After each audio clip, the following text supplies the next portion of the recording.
10 సంవత్సరాల కిందట అనుకుంటాను యూత్ మీటింగ్ కూడా జరిగింది వైజాగ్లో. యూత్ అందరూ క్వశ్చన్ అడిగా, అరే నాయన మీలో ఎంతమంది బైక్లు వేసుకొచ్చారు ఎక్కడికని అడిగా. ఒక్కొక్కడు మంచి మంచి కాస్ట్లీ బైక్లు వేసుకుని వచ్చారు. నేను మీ అందరికీ ఒక 2 లీటర్ల కిరసనాయిలు ఇస్తాను, బండిలో పోస్తారా అని అడిగా. పోయినంటున్నారు. 1 కేజీ చక్కెర నీళ్ళు ఇస్తాను, బండిలో పోస్తారా, పోయమంటున్నారు. బండిలో ఏం పోయిరట. బండిలో ఇవేవి పోయకూడదనియా, మరి ఏం పోయాలి, పెట్రోల్ ఒకటే పోయాలన్నయ్యా అన్నారు. నేను అన్నాను, మరి ఈ బండిలో ఏం పోయాలరా, బీర్ పోయాలా? బీర్ కోసం ఇచ్చాడా ఈ బండి దేవుడు? బీర్కి సెట్ అయ్యే బండేనా ఇది?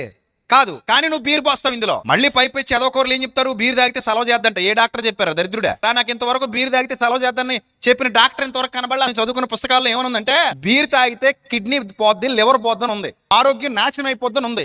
ఈ బండిలో పొయ్యకూడని పోస్తున్నావు, బీర్ పోస్తున్నావు, బ్రాందీ పోస్తున్నావు, విస్కీ పోతున్నావు, జిన్ అంట, రమ్ అంట, దరిద్రం అంట, చండాలం అంట, ఇంకే రకరకాల పేర్లు ఉన్నాయి బోర్డుల మీద.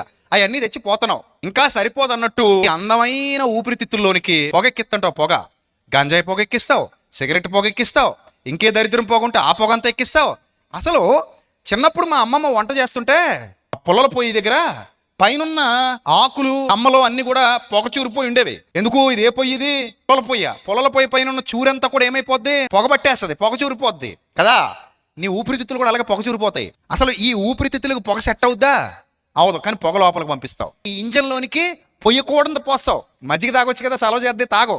మంచినీళ్ళు తాగొచ్చు కదా, అసలు సిసలైన సెలవు చేస్తే తాగో. కానీ బీర్ తాగుతావు, బ్రాందీ తాగుతావు, విస్కీ తాగుతావు, సకల దరిద్రాలు తాగుతావు. ఈ మధ్య మనకి తగలటి కూల్ డ్రింకులు తాగుతావు, అవి దరిద్రమే, శరీరానికి మంచివి కావు. ఈ థమ్సప్లో లెమకాలు, చెత్త చెదారం అవి కూడా మంచిది కదా శరీరానికి, కానీ అవన్నీ తాగుతావు. అంటే శరీరంలో పొయ్యకూడనివి పోస్తున్నప్పుడు నీ శరీరం ఏమవుతుంది? పాడవుతుంది.